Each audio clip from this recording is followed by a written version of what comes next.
E aí galera, beleza? Sejam bem-vindos a mais um vídeo deste canal. E o assunto de hoje é se carro de locadora vale a pena ser comprado. Mas antes de a gente entrar nesse assunto, eu vou convidar você a se inscrever aqui no canal e ativar o sininho para receber as notificações e ser avisado toda vez que tiver vídeo aqui no canal. Aí você vai vir, vai aprender mais sobre o carro e vai aprender a não ser enganado também quando você for comprar um carro.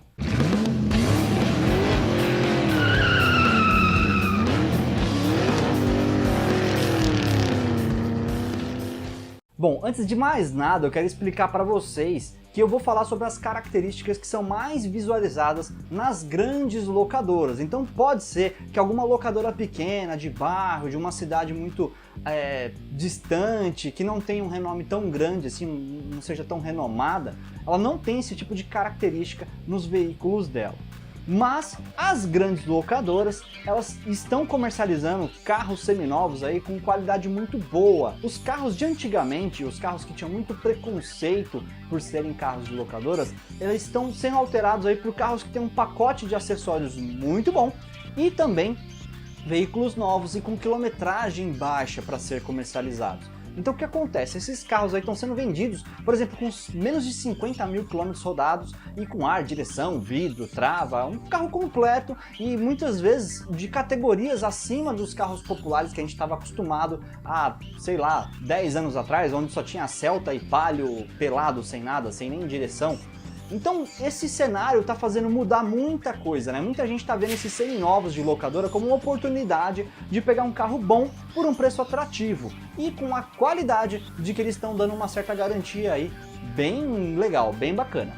Porém tem dois pontos que precisam ser observados quando você for comprar esse tipo de carro seminovo de locadora.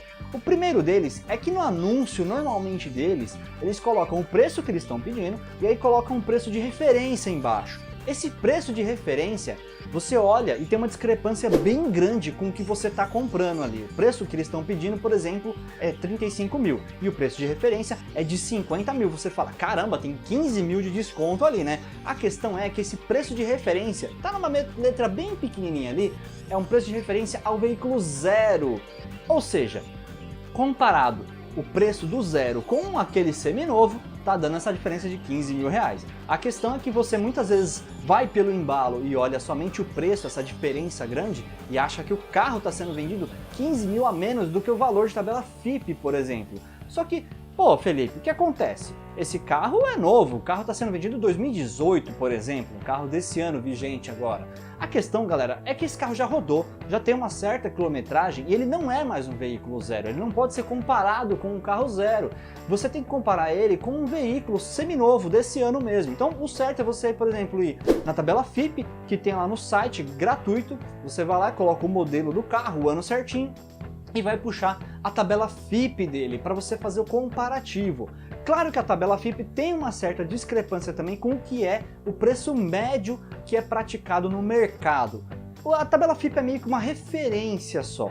Aí você tem que pesquisar no LX, Web Motors, feira durante o final de semana, em qualquer lugar que você tiver preferência e procure o carro que você está procurando lá também na locadora. Faça um comparativo entre os dois, mas de mesmo ano, modelo, que aí você vai ter um preço estabelecido de quanto está sendo praticado por aquele carro. A questão é que eles estão deixando um valor bem próximo do tabela FIPE. Então cabe aí uma negociação, conversa com o vendedor, ver o que pode ser feito quanto a esse valor. Porque pagar um valor de tabela FIPE num carro que era de locadora é um pouquinho complicado porque você tem 300 milhões de outras opções. Você pode ir numa concessionária onde aquele carro entrou como um usado na troca, né?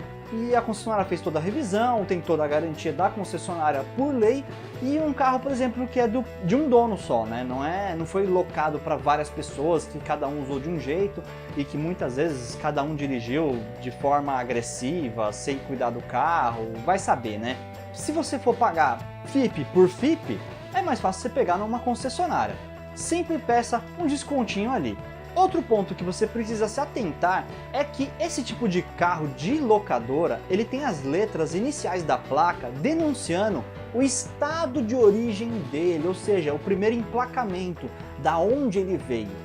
Caramba, Felipe, eu não estou entendendo nada do que você está falando. Calma, galera, a primeira letra da placa, ela vai dizer o estado onde ele foi emplacado. Eu vou fazer um vídeo mais pra frente explicando isso aí e também fazendo uma tabelinha para vocês entenderem cada letra, qual estado de onde é, para vocês entenderem isso aí.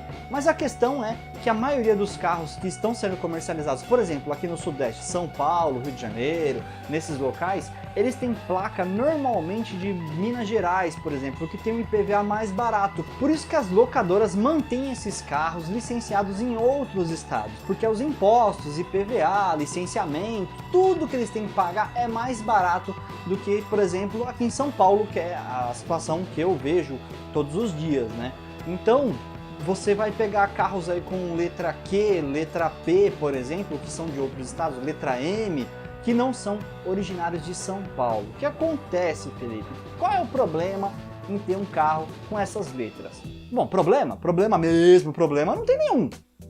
O que tem é que algumas pessoas têm certo preconceito com veículos que vêm de outro estado, porque tem muito caso de veículo que já foi de leilão, veículo sinistrado, muita coisa de carro errado com essas placas, então algumas pessoas elas evitam fazer negócio com esse tipo de carro para evitar algum tipo de carro adulterado, algum carro ruim, um carro que não agrade a pessoa, então ela simplesmente não negocia.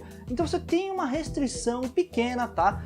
Não é grande, não são muitas pessoas que conhecem sobre essa informação, normalmente o pessoal compra sem nem saber, nem olha a placa para dizer a verdade, olha só o carro, gostou do carro, vambora e fecha negócio, mas existe uma pequena parcela que tem esse preconceito sim com carros com placas que denunciam ser de outros estados. Sabendo disso, então você sabe que você vai ter uma restrição pequena na hora de vender seu carro, né? Uma pequena parcela de pessoas não vai querer fechar negócio com você e você tem um valor próximo de tabela FIP. Aí você tem que ponderar e ver se vale a pena realmente pagar esse valor. Eu recomendo você dar aquela choradinha, aquele desconto maroto que todo mundo adora, menos os vendedores. Mas eu quero saber a sua opinião também. Você já teve carro de leilão? Pretende ter? Como foi sua experiência? Deixa aí nos comentários, porque eu quero saber muito a opinião de vocês. Nos vemos no próximo vídeo. Valeu, falou e até mais!